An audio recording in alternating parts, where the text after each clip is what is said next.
Hello friends, the moment you have been waiting for, a little bit more detail on the Zen 3 microarchitecture. I'm really excited about this, not only because I'm magically drawing in space, it's a secret how we're doing it. What's not a secret is Zen 3 has broken cover. It contains a large series of performance improvements over Zen 2. Some of them you can only talk about, but some of them we can actually draw. And that's what we're going to do. We're going to show you the major difference between Zen 2 and Zen 3 on a physical layout perspective. But to do that, we have to rewind the clock just a little bit back to the 3rd gen AMD Ryzen processor. And for example, I've drawn here an AMD Ryzen 7 3700X. It has one compute die with 8 cores, and it has one I/O die that handles PCI Express, SATA, USB. And all the 3rd gen Ryzen processors kind of look like this with 1 or 2 dies. But have you thought a whole lot about how that compute die is actually laid out? It matters. So let's zoom in. That's what we're going to do. So we're going to draw an arrow over here and we're going to blow it up into a larger size. And what you'll find in the middle is L3 cache. There's 32 megs, so we'll just put a little 32s. Hard to write small with a marker like this, but 32 megs of L3 cache, and then also 4 cores on each side. So you've got 32 megs of L3 cache and 8 total CPU cores. And that is how we are laid out today in a Zen 2 microprocessor. So let's put Zen 3 on the board, and it looks a little bit different. And this isn't exactly how the chip is laid out in real life, but it helps to draw it this way, just so you can see what's going on. So we're going to put L3 there again. So we've got also 32 megs of L3, just like Zen 2. But here is the big difference, how the cores are laid out. We've got still 8 cores, but they're all together.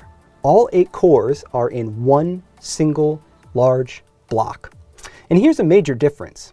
If on this CPU with Zen 2, you want to talk to the other group of 4 cores, you have to leave the CPU through the I/O die and come back up, right? You have to do this.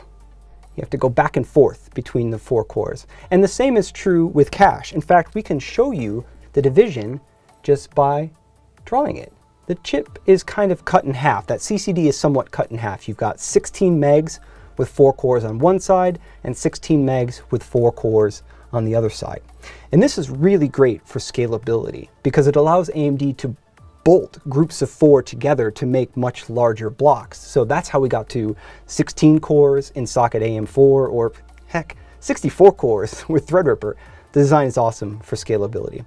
But when it comes to gaming performance, something we're continuing to focus on and really drive hard, and also single thread performance, making that fast individual CPU core for responsive computing, the design in Zen 3 really helps.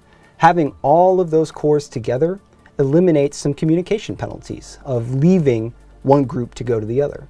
It also has the practical effect of doubling the cache that every core has access to directly.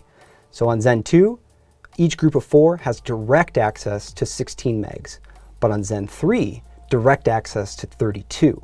So let's put it together. You've got all 8 cores that can all talk to one another directly. And you've got 32 megs of cache where all the cores can talk directly to that too.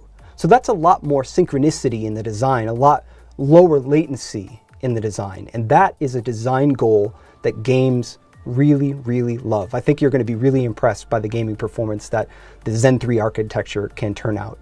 Oftentimes, it's difficult to talk about architectural changes in a diagram. Some of them are a little new connection from point A to point B, and that doesn't show up well in a picture. But this one does. This is a major design change coming into Zen 3, bringing 8 cores and 32 megs of cache together in one large block.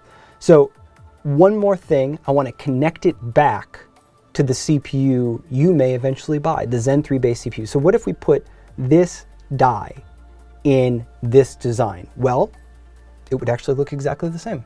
It's the same layout on the chip, but instead of having to come down and back up for one half of the die to talk to the other, Now it's just a direct connection back and forth. And if you wanted to add a second die, like we do with the AMD Ryzen 9 3900X or 3950X, well, that's fairly straightforward as well. You would just put another die in the package. So it doesn't change the layout of the AMD Ryzen CPUs with Zen 3. It just changes how the cores are configured inside to improve communication, make them faster, and help gaming performance at the end of the day.